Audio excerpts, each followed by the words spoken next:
Hello दोस्तों, क्या आप कभी ऐसा महसूस करते हैं कि जब आपको तुरंत कुछ बोलना होता है तो आपके शब्द कहीं खो जाते हैं या आप किसी बातचीत में इतना घबरा जाते हैं कि आपकी सोच रुक जाती है? क्या आपको लगता है कि आपकी बात दूसरों तक सही तरीके से नहीं पहुंचती? अगर हाँ, तो यह किताब आपकी जिंदगी बदल सकती है। थिंक फास्टर, टॉक स्मार्टर एक ऐसी गाइड है जो आपको सिखाती है कैसे आप बिना डर, बिना हिचक, तेज दिमाग और स्मार्ट अंदाज में बोल सकते हैं। यह कोई जटिल थ्योरी नहीं, बल्कि आसान और व्यवहारिक तरीके हैं जो हर रोज की जिंदगी में काम आते हैं। इस किताब की मदद से आप न केवल सोचने की गति बढ़ाएंगे, बल्कि अपनी बात को प्रभावशाली, साफ और दिलचस्प भी बनाएंगे। चाहे आप ऑफिस में मीटिंग हो, दोस्तों के साथ बातचीत हो या पब्लिक स्पीकिंग, यह किताब हर मोड़ पर आपके लिए एक ताकत बन जाएगी। तो चलिए, इस वीडियो में हम इस किताब के सबसे महत्वपूर्ण और असरदार हिस्सों को आसान हिंदी में समझेंगे। आप सीखेंगे कि कैसे आप भी सोचें, तेज, बोलें स्मार्ट और बने हर परिस्थिति के हीरो। वीडियो को अंत तक जरूर देखें, क्योंकि यहाँ आपको वो टिप्स मिलेंगे जो आपकी बातचीत और आत्मविश्वास को पूरी तरह बदल देंगे।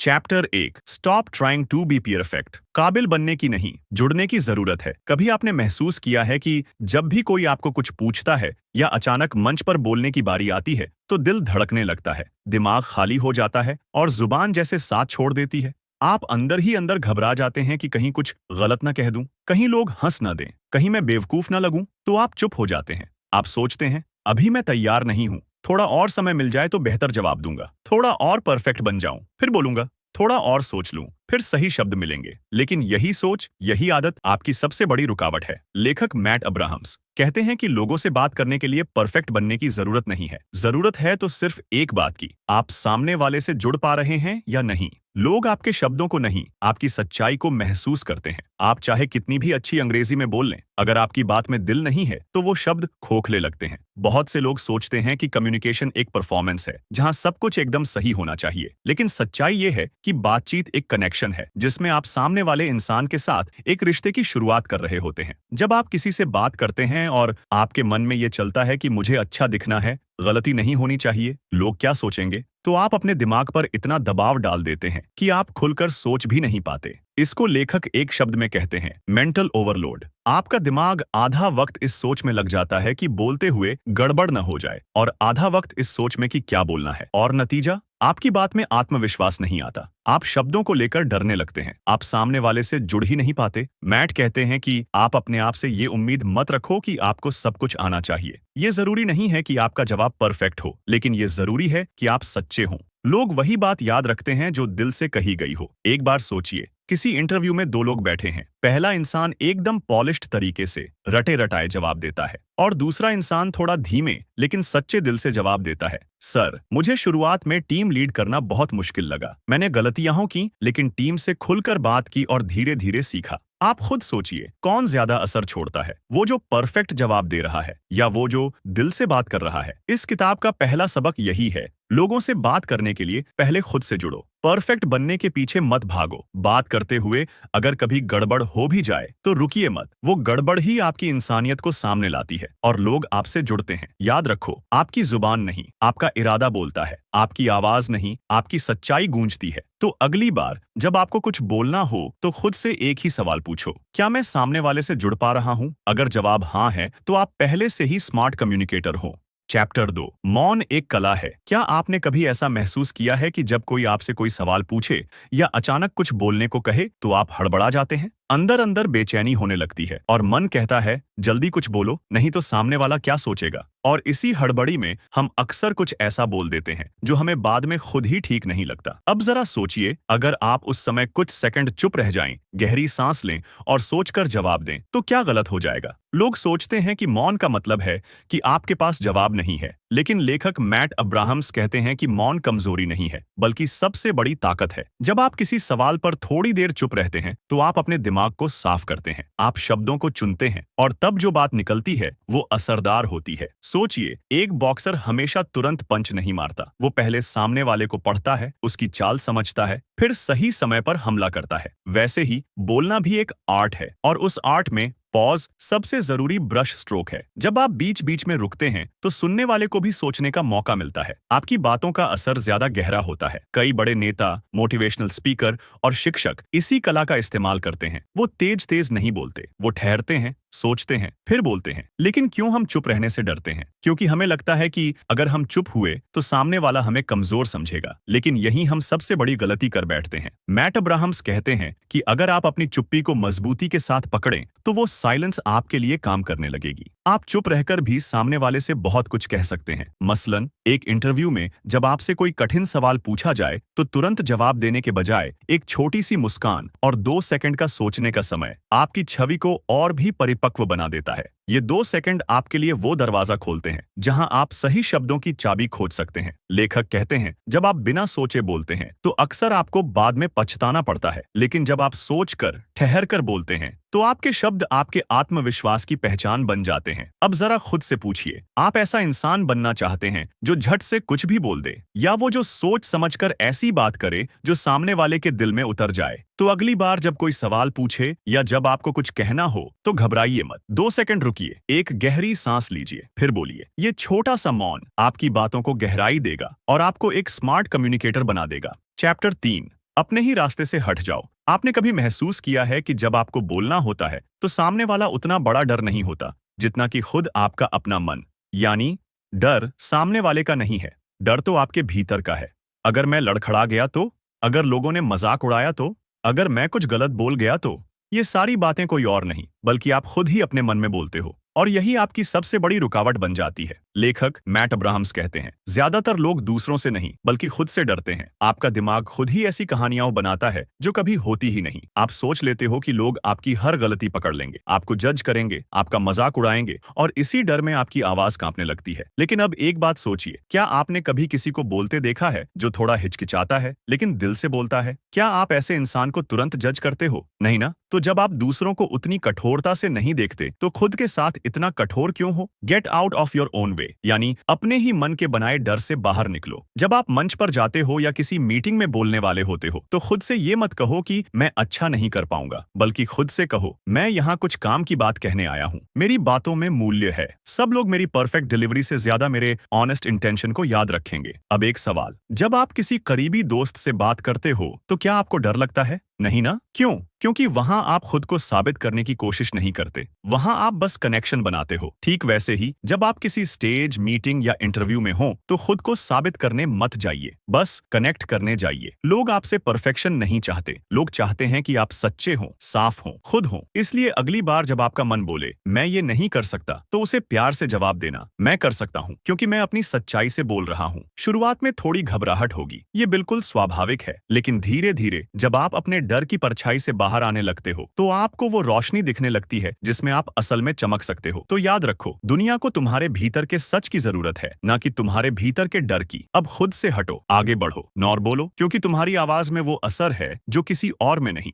चैप्टर 4, बात को कम शब्दों में असरदार कैसे बनाएं। कभी कभी हम सोचते हैं कि अगर हम ज्यादा बोलेंगे, ज्यादा समझाएंगे तो सामने वाला हमें ज्यादा समझ पाएगा, पर सच्चाई ये है कि लंबा बोलना जरूरी नहीं होता, असरदार बोलना जरूरी होता है। कई बार लोग बोलते जाते हैं और सुनने वाला धीरे धीरे डिस्कनेक्ट होने लगता है। क्या आपने कभी ऐसा प्रेजेंटेशन सुना है जो बहुत लंबा था लेकिन आप कुछ याद नहीं रख पाए? लेखक मैट अब्राहम्स कहते हैं, आपके शब्द कम हो सकते हैं लेकिन उनका असर बहुत गहरा हो सकता है अगर वो साफ, सीधा और उद्देश्यपूर्ण हो। अब सोचिए, जब कोई आपको कुछ समझाने की कोशिश करता है और वो बात एक लाइन में समझ आ जाए तो कैसा लगता है? अच्छा लगता है ना? क्यों? क्योंकि आपका दिमाग सिंप्लिसिटी को पसंद करता है। हमेशा याद रखिए, लोग आपके हर शब्द को नहीं याद रखते, लोग याद रखते हैं आपकी मुख्य बात, मेन पॉइंट। इसलिए जब भी आपको बोलना हो तो पहले खुद से एक सवाल पूछिए, मैं क्या बात छोड़ने के बाद सामने वाले के दिमाग में जिंदा रखना चाहता हूँ? एक सच्चा कम्युनिकेटर वही होता है जो ये जानता है कि कौन सी बात रखनी है और कौन सी छोड़नी है। लेखक यहाँ एक पावरफुल तरीका बताते हैं, what, so what, now what. यानी 1, व्हाट, मैं क्या कह रहा हूँ। 2, सो व्हाट, इससे क्या फर्क पड़ता है। 3, नाउ व्हाट, अब सामने वाला क्या करे। इस टेक्निक से आप अपनी कम्युनिकेशन को बहुत स्ट्रक्चर्ड बना सकते हो। न मान लीजिए आप किसी को समझा रहे हो कि मोबाइल की लत छोड़ना जरूरी है। व्हाट, मोबाइल की लत आपको मानसिक थकावट देती है। BSO, व्हाट, इससे आपकी प्रोडक्टिविटी और ध्यान खत्म हो जाता है। नाउ व्हाट, हर दिन 1 घंटा बिना फोन के बिताना शुरू करें। बस बात साफ हो गई, कम शब्द, ज्यादा असर, और यही है स्मार्ट बोलना। ज्यादा बोलने का मतलब ज्यादा समझ नहीं होता, बल्कि कई बार ज्यादा बोलना कंफ्यूजन पैदा कर देता है। असली समझ तो तब है जब आप कॉम्प्लेक्स बात को सिंपल बना सको। आपको लोगों को इंप्रेस नहीं करना, आपको उन्हें एक्सप्रेस करना है, वो भी साफ, छोटा और दिल तक पहुंचने वाला। तो अगली बार जब आप किसी मीटिंग में, इंटरव्यू में या दोस्त से किसी जरूरी बात में उलझें, तो अपने शब्दों को सोच समझकर चुनिए। कम बोलिए, असरदार बोलिए। न क्योंकि जब आपके शब्दों में क्लैरिटी होती है तो आपकी पहचान खुद ब खुद क्लियर हो जाती है। चैप्टर 5, डर को उत्साह में कैसे बदलें। आपका दिल तेज धड़क रहा है, हाथ पसीने से भीग गए हैं, गला सूख रहा है। क्यों? क्योंकि आपको बोलना है लोगों के सामने, किसी इवेंट में, इंटरव्यू में या कैमरे पर। और तभी आपके मन में आता है, मुझसे नहीं होगा, अगर कुछ गलत हो गया तो लोग क्या सोचेंगे। ये डर, ये एंग्जाइटी आपको रोकने लगती है। लेकिन अब जरा एक बात समझिए, ये जो डर का एहसास है, ये जो धड़कन तेज हुई है, ये जो ऊर्जा आप महसूस कर रहे हैं, क्या ये डर है या ये किसी नई चीज की तैयारी में शरीर की स्वाभाविक प्रतिक्रिया है? लेखक मैट अब्राहम्स कहते हैं, एंग्जाइटी और एक्साइटमेंट में फर्क बस इतना है, आप उसे कैसे देख रहे हैं। बाजी हाँ, वो जो एहसास आपको घबरा रहा है, वो दरअसल एक्साइटमेंट भी हो सकता है। अगर आप उसे वैसा देखने लगें, आपका शरीर जो कुछ भी करता है, वो डर में भी वही करता है और जोश में भी वही करता है। लेकिन जब आप मन से ये मान लेते हो कि मैं डरा हुआ हूं, तब आपका शरीर उस डर को और बढ़ा देता है। लेकिन अगर आप मन ही मन कहें, मैं उत्साहित हूं, मुझे मौका मिला है कुछ नया करने का, मैं नर्वस नहीं, एनर्जाइज्ड हूं, तो वही शरीर आपकी मदद करने लगता है। इससे फर्क क्या पड़ता है? फर्क ये पड़ता है कि डर आपको रोकता है और एक्साइटमेंट आपको आगे बढ़ाता है। अब इसे एक आसान भाषा में समझते हैं। मान लीजिए आप एक मंच पर चढ़ रहे हैं। अगर आप सोचो कि मैं डर रहा हूं, तो आप खुद को छोटा महसूस करोगे। लेकिन अगर आप सोचो कि मैं एक्साइटेड हूं, तो आप खुद को पावरफुल महसूस करोगे। यह कोई जादू नहीं है, ये बस पर्सपेक्टिव है, नजरिया। और ये नजरिया आपके वर्ड्स, आपके टोन, आपकी बॉडी लैंग्वेज सब कुछ बदल देता है। अब बात आती है कैसे इस डर को एक्साइटमेंट में बदला जाए। यहाँ लेखक एक सीधा सा तरीका बताते हैं। जब भी आप नर्वस महसूस करें, तो जोर से मन में या आवाज में कहिए, मैं उत्साहित हूं, मैं उत्साहित हूं इस अवसर को लेकर, और फिर डीप ब्रेथ लीजिए। अपने माइंड को यह संदेश दीजिए कि आप परफॉर्म करने जा रहे हैं, ना कि गलती करने। एक खिलाड़ी मैदान में नर्वस नहीं होता, वो उत्साहित होता है अपना बेस्ट देने के लिए। ठीक वैसे ही आप जब बोलने जाते हो, तो आपको डर नहीं लगना चाहिए, बल्कि खुद को उस मौके का उत्साह देना चाहिए। और याद रखो, लोग आपकी घबराहट से ज्यादा आपकी ऊर्जा को महसूस करते हैं। इसलिए अगली बार जब दिल तेज धड़के, तो डरिए मत, उसे कहिए, शुक्रिया, तू आया, क्योंकि कुछ बड़ा होने वाला है। चैप्टर 6, सुनो समझने के लिए, परखने के लिए नहीं। अक्सर जब हम किसी की बात सुनते हैं, तो सच में सुन कहाँ रहे होते हैं। हमारा दिमाग उस वक्त किसी और ही दुनिया में होता है। या तो हम अगले सवाल के बारे में सोच रहे होते हैं, या सामने वाले की बात को तोड़ मरोड़ कर अपने हिसाब से जज कर रहे होते हैं। और यही सबसे बड़ी गलती हो जाती है। लेखक मैट अब्राहम्स कहते हैं, इफेक्टिव कम्युनिकेशन की शुरुआत बोलने से नहीं, सुनने से होती है। लेकिन ये सुनना आसान नहीं, क्योंकि इसमें पेशेंस चाहिए, ईगो को साइड में रखना पड़ता है, और सबसे ज्यादा कनेक्शन बनाना पड़ता है। असल में लोग सिर्फ जवाब नहीं चाहते, वो चाहते हैं कि उन्हें महसूस किया जाए। अब जरा सोचिए, जब आप किसी को ऐसा सुनाते हो कि वो कहे, हाँ, ये इंसान सच में मुझे समझ रहा है, तो वो आपसे जुड़ता है, खुलता है, भरोसा करता है, और ये भरोसा ही कम्युनिकेशन को जादू बना देता है। अब सवाल ये उठता है, कैसे सुने ताकि कनेक्शन बने। सबसे पहली चीज, खामोश रहना सीखो। जब कोई बोल रहा हो, तो बीच में मत टोकिए, लोगों को खुद को खुलकर एक्सप्रेस करने दीजिए। दूसरी चीज, पूरा ध्यान दीजिए, सिर्फ शब्द नहीं सुनिए, उनके पीछे की भावनाएं समझिए। हो सकता है वो कहे, मैं ठीक हूं, लेकिन उसकी आवाज कह रही हो, मैं टूटा हुआ हूं। जब आप इन अदृश्य भावनाओं को पकड़ना शुरू करते हो, तभी आप सच्चे कम्युनिकेटर बनते हो। तीसरी चीज, रिस्पॉन्ड मत करिए, रिफ्लेक्ट करिए, यानी तुरंत जवाब मत दो। पहले सोचो, समझो और फिर जवाब दो। जैसे कोई आपसे कहे, मुझे लगता है मैं काम में अच्छा नहीं कर रहा, तो आप ये मत कहिए, नहीं यार तू तो अच्छा है, बल्कि कहिए, तू ऐसा क्यों महसूस कर रहा है, चल बता, थोड़ा डिटेल में बात करते हैं। यानी उसकी बात को गहराई से पकड़ो, तब जाकर कनेक्शन बनेगा। और जब आप ऐसा सुनना सीख जाते हैं, तो सामने वाला सिर्फ बात नहीं करता, वो अपने दिल की परतें आपके सामने खोलता है। इसलिए अगली बार जब कोई कुछ कहे, तो खुद को याद दिलाइए, मुझे जवाब देने की जल्दी नहीं है, मुझे पहले उसे समझना है। क्योंकि जब आप कनेक्शन के लिए सुनते हैं, तो सामने वाला ट्रांसफॉर्मेशन के लिए तैयार हो जाता है। और एक कम्युनिकेटर का असली मकसद यही होता है, लोगों को बदलना, छूना और जोड़ा बनाना। चैप्टर 7, संवाद करें सहानुभूति से। जब आप किसी से बात करते हो, तो क्या आप सिर्फ बातें करते हो, या फिर आप उसके दिल की जुबान भी समझते हो? क्योंकि बातों में सबसे बड़ी ताकत तब आती है, जब उसमें संवेदना होती है, एम्पैथी। लेखक मैट अब्राहम्स कहते हैं, लोग आपके शब्द भूल जाएंगे, लेकिन उन्हें यह जरूर याद रहेगा कि आपने उन्हें कैसा महसूस कराया। यह लाइन बहुत छोटी है, लेकिन इसका असर जिंदगी भर रहता है। एम्पैथी का मतलब है दूसरे की जगह खुद को रखकर सोचना, उसके दर्द को महसूस करना, उसकी खुशी में शामिल होना। जब आप एम्पैथी से बात करते हो तो आपके शब्दों में गर्मी होती है, अपनापन होता है, भरोसा होता है। अब सवाल ये है, हम एम्पैथेटिक कैसे बने? शुरुआत होती है ऑब्जर्विंग से, यानी सामने वाले के शब्दों से ज्यादा उसकी बॉडी लैंग्वेज, टोन, आंखों को पढ़ना। क्या वो बेचैन है? क्या उसकी मुस्कान के पीछे कोई दर्द छिपा है? क्या वो कुछ कहना चाहता है लेकिन शब्द नहीं मिल रहे? जब आप इन चीजों को नोटिस करना शुरू करते हो तो आपका जवाब बदलने लगता है। अब आप बस जवाब नहीं देते, आप कनेक्शन बनाते हैं। उदाहरण के लिए, अगर कोई कहे, यार मैं आजकल थोड़ा अकेला महसूस कर रहा हूँ, तो एम्पैथेटिक जवाब होगा, मैं समझ सकता हूँ, कभी कभी ऐसा महसूस होना बहुत नेचुरल है, चल बता क्या चल रहा है दिल में। बस यही एक लाइन सामने वाले के दिल का बोझ हल्का कर सकती है। एम्पैथी का मतलब है उस जगह तक पहुंचना जहां शब्द भी नहीं पहुंचते। और जब आप ऐसे कम्युनिकेट करते हो तो आप लीडर बनते हो, गाइड बनते हो, और कभी कभी किसी की हीलिंग का जरिया भी। लेखक कहते हैं, जब आप किसी प्रेजेंटेशन, इंटरव्यू या किसी क्रिटिकल कॉन्वर्सेशन में हो तो अपने मन में बस एक सवाल पूछो, सामने वाला क्या महसूस कर रहा होगा। ये सवाल आपकी सोच को इंस्टेंटली ट्रांसफॉर्म कर देता है। आप अथॉरिटी से नहीं बल्कि कनेक्शन से बोलने लगते हो। अब कम्युनिकेशन कोई स्पीच नहीं रह जाती, वो एक साझा अनुभव बन जाती है। और जब सामने वाला महसूस करता है कि इस इंसान को मेरी परवाह है, तो वो सिर्फ आपकी बात नहीं सुनता, वो आपको मानता है, मान देता है। एम्पैथी कम्युनिकेशन को गर्माहट देती है, वो लोगों के बीच इनविजिबल ब्रिज बनाती है, और यही ब्रिज आपको भीड़ में सबसे अलग करता है।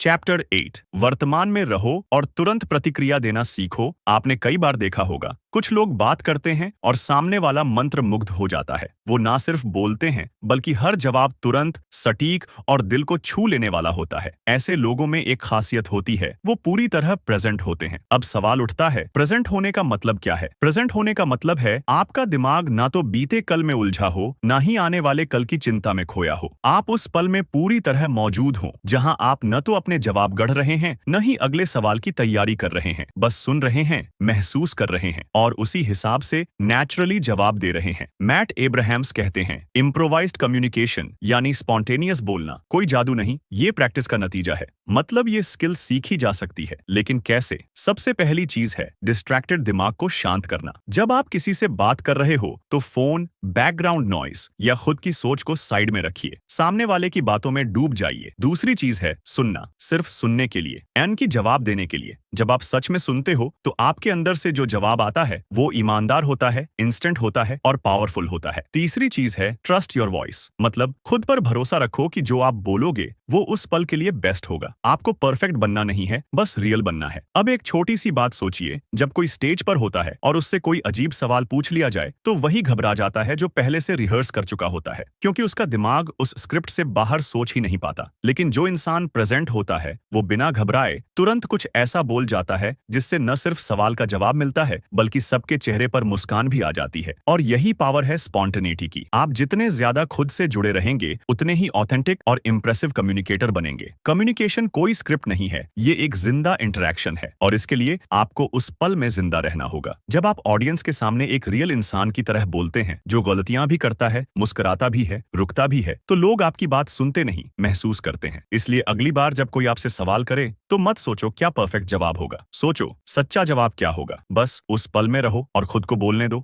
चैप्टर 9, दूसरे के दिल तक पहुंचने की कला। मान लीजिए कोई आपको सुन रहा है पर उसके चेहरे पर कोई असर नहीं, ना कोई जुड़ाव, ना मुस्कान, ना हाव भाव। अब सोचिए, क्या आपका मैसेज असरदार होगा? शायद नहीं। मैट एब्राहम्स कहते हैं, सिर्फ बोलना ही नहीं, सामने वाले से जुड़ना भी जरूरी है। तो एम्पैथी यानी दूसरे की भावना को समझना आपके मैसेज को दिल तक पहुंचा देती है। अब सवाल, ये एम्पैथी लाते कैसे हैं अपने शब्दों में? एंड स्टेप 1, सुनो, केवल जवाब देने के लिए नहीं, समझने के लिए। ज्यादातर लोग सामने वाले की बात काटकर बोलना शुरू कर देते हैं, लेकिन जब आप ध्यान से सुनते हो तो सामने वाला महसूस करता है कि आप उसकी परवाह करते हो। मैट कहते हैं, आपका जवाब सोच समझकर सामने वाले के नजरिए से होना चाहिए। स्टेप 2, मिरर देयर इमोशंस, मतलब सामने वाला जैसा महसूस कर रहा है उसी टोन और शब्दों में आप जवाब दो। अगर कोई दुखी है तो आपकी आवाज में भी थोड़ा दर्द हो, अगर कोई जोश में है तो आप भी उसी एनर्जी में बात करो। इससे सामने वाले को लगता है ये इंसान मुझे समझता है। स्टेप 3, यूज इंक्लूसिव लैंग्वेज, बोलते वक्त मैं से ज्यादा हम कहें, जैसे हमें यह करना चाहिए, हम साथ में सीख सकते हैं, हम सबको डर लगता है। इससे आपका मैसेज अकेला नहीं लगता बल्कि सबको जोड़े रखता है। मैट कहते हैं, एम्पैथी बिगिंस विद इंक्लूजन। चौथा कदम, वल्नरेबिलिटी,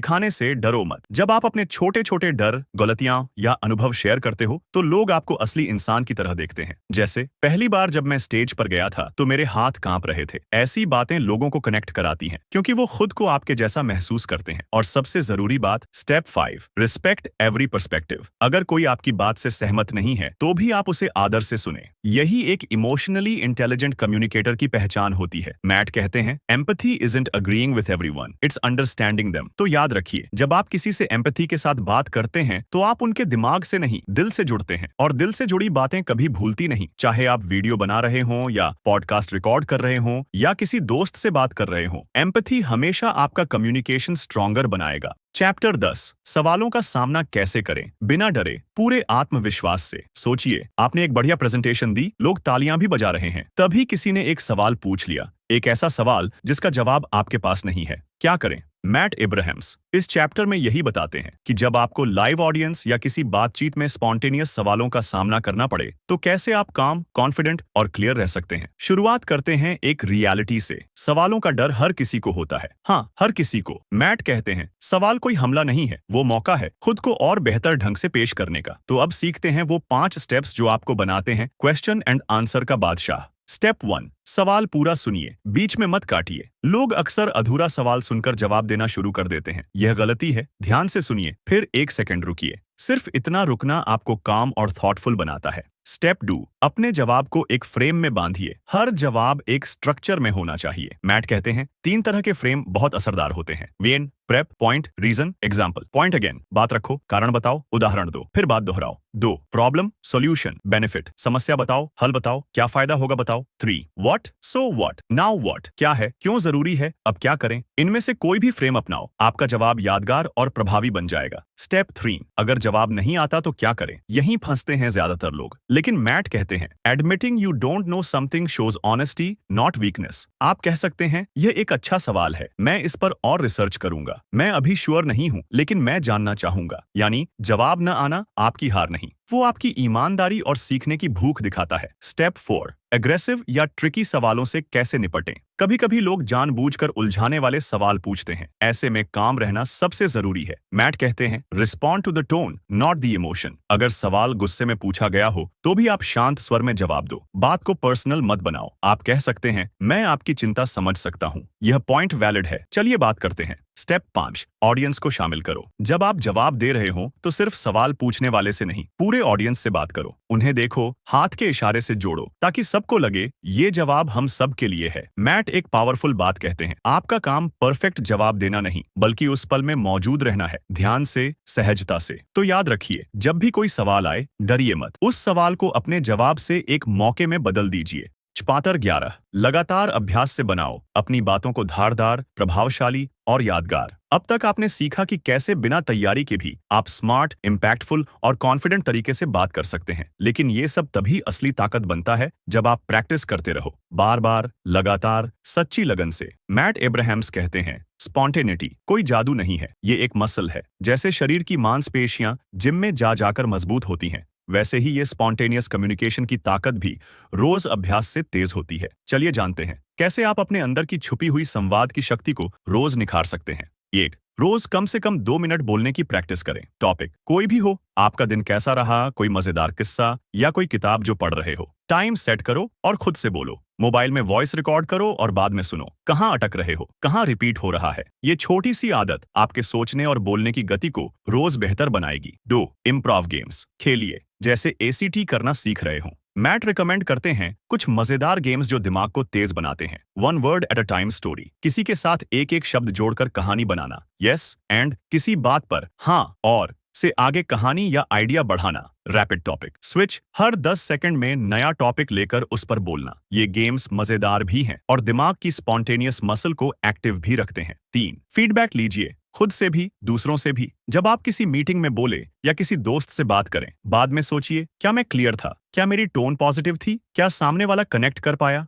और अगर मुमकिन हो तो दोस्त, भाई या अपने किसी करीबी से फीडबैक भी लो। सुनना सीखना बोलने से भी ज्यादा ताकतवर है। 4 खुद से बातें करना बंद मत करो। कभी कभी सबसे अच्छा अभ्यास होता है आईने के सामने खुद से बातें करना। खुद को सवाल पूछो और जवाब दो। जैसे, अगर मुझे कल किसी ने पूछा कि मेरा सबसे बड़ा डर क्या है, तो मैं क्या कहूंगा? अगर कोई पूछे कि मैं 1 मिनट में अपने आप को कैसे डिस्क्राइब करूं, तो क्या बोलूंगा? ऐसी बातें आपकी सोच को और बोलने की क्षमता को एक धार देती है। 5 स्टेज पर जाने का इंतजार मत करो। हर दिन एक मंच है। मैट कहते हैं, life itself is improv. Every day you're on stage. आप दुकान में हो, किसी दोस्त से फोन पर बात कर रहे हो, नया बस स्टॉप पर खड़े हो, हर जगह आप अपनी स्पॉन्टेनियस स्पीकिंग की प्रैक्टिस कर सकते हैं। अंत में बस एक बात, बोलने की शक्ति सिर्फ शब्दों में नहीं होती, बल्कि उस आत्मविश्वास में होती है जिससे आप उन शब्दों को दुनिया के सामने रखते हैं। मैट कहते हैं, आत्मविश्वास आता है जब आपको लगता है कि आप सक्षम हैं, और वो क्षमता बनती है तब जब आप रोज थोड़ा थोड़ा अभ्यास करते हो। तो दोस्तों, अब आपके पास है वो पूरा खजाना जिससे आप बिना डर, बिना हिचक किसी के भी सामने बोल सकते हैं। आपका मन और आपकी जुबान अब साथ साथ चलने को तैयार है। बस याद रखिए, प्रैक्टिस मत छोड़िए, क्योंकि बात वही याद रखी जाती है जो दिल से निकले और समय पर पहुंचे। दोस्तों, अब हम थिंक फास्टर टॉक स्मार्टर किताब की इस पूरी समरी को समाप्त कर रहे हैं। मुझे उम्मीद है कि आप सबको इस वीडियो से बहुत कुछ सीखने को मिला होगा। यह किताब हमें सिर्फ इतना नहीं सिखाती कि कैसे जल्दी सोचें या तेजी से बोलें, बल्कि यह हमें यह भी समझाती है कि बोलना एक कला है और इस कला को हम अभ्यास और सही दिशा से परिपूर्ण कर सकते हैं। शायद आपको लगे कि ये सब बातें आसान लगती हैं, पर जब आप असल जिंदगी में किसी मीटिंग या बातचीत में जाते हैं तो सोचने और बोलने का दबाव बहुत बड़ा होता है। लेकिन यह याद रखना बहुत जरूरी है कि सफलता कोई जादू से नहीं आती, यह आती है नियमित अभ्यास, धैर्य और आत्मविश्वास से। आपने इस वीडियो में जाना कि कैसे छोटे छोटे तरीके अपनाकर आप अपनी सोचने की गति और बोलने की कला को बेहतर बना सकते हैं, कैसे आप खुद से बात कर सकते हैं, कैसे रोजाना छोटे छोटे गेम्स से अपने दिमाग को तेज कर सकते हैं और कैसे फीडबैक लेकर अपनी कमियों को दूर कर सकते हैं। एक बात मैं आपसे जरूर कहना चाहता हूं, अगर आप रोज थोड़ा थोड़ा करके भी अभ्यास करते रहेंगे तो एक दिन आप पाएंगे कि आपकी बोलने की क्षमता इतनी बढ़ गई है कि लोग आपकी बातों को ध्यान से सुनते हैं, समझते हैं और उससे प्रभावित होते हैं। और यही असली जीत है। अब मैं आपसे एक खास बात शेयर करना चाहता हूं। अगर आपको सच में अपनी बात को बेहतर बनाना है तो इस वीडियो को सिर्फ देखने तक सीमित मत रखिए। इसे दोहराइए, अपने दोस्तों और परिवार के साथ शेयर कीजिए और सबसे जरूरी, खुद पर काम करना शुरू कीजिए। आपका दिमाग और आपकी जुबान आपके सबसे बड़े साथी हैं, और अगर आप इन्हें सही तरीके से इस्तेमाल करना सीख जाते हैं तो कोई भी परिस्थिति आपको डरा नहीं सकती। अब बात करते हैं उस काम की जो आप इस वीडियो को देखने के बाद कर सकते हैं। अगर आपको यह वीडियो पसंद आया हो तो कृपया नीचे दिए गए लाइक बटन पर क्लिक करें। इससे मुझे और ज्यादा वीडियो बनाने की प्रेरणा मिलेगी। अगर आप ऐसे ही मोटिवेशनल और ज्ञानवर्धक वीडियो देखना चाहते हैं तो अभी हमारे चैनल को सब्सक्राइब करें और सब्सक्राइब करने के बाद बेल आइकन दबाएं ताकि जब भी नया वीडियो आए आपको तुरंत नोटिफिकेशन मिल जाए। नीचे कमेंट सेक्शन में बताइए कि आपको इस वीडियो का कौन सा हिस्सा सबसे ज्यादा पसंद आया। क्या आपको बोलने में कोई खास परेशानी आती है या आप चाहते हैं कि मैं आपके लिए कोई खास टॉपिक पर वीडियो बनाऊं? आपके सवालों और सुझावों का मैं बेसब्री से इंतजार करूंगा। इससे मुझे पता चलेगा कि आपको क्या पसंद है और मैं आपकी मदद कैसे बेहतर कर सकता हूं। दोस्तों, आप इस वीडियो को खत्म करते हुए याद रखें, सफलता उन्हीं को मिलती है जो हिम्मत नहीं हारते, जो बार बार गिरते हैं लेकिन फिर भी उठ खड़े होते हैं। आपके अंदर वो ताकत है, बस आपको उसे पहचानना है और उसका इस्तेमाल करना है। मैं आपसे वादा करता हूं कि मैं आगे भी ऐसे ही प्रेरणादायक और ज्ञान देने वाले वीडियो लाता रहूंगा जो आपकी जिंदगी को बेहतर बनाने में मदद करेंगे। तो फिर मिलते हैं अगले वीडियो में एक नई किताब, एक नए टॉपिक और नई सीख के साथ। तब तक सोचते रहिए, बोलते रहिए और खुद पर भरोसा रखिए। आपका दिन बहुत अच्छा गुजरे। धन्यवाद।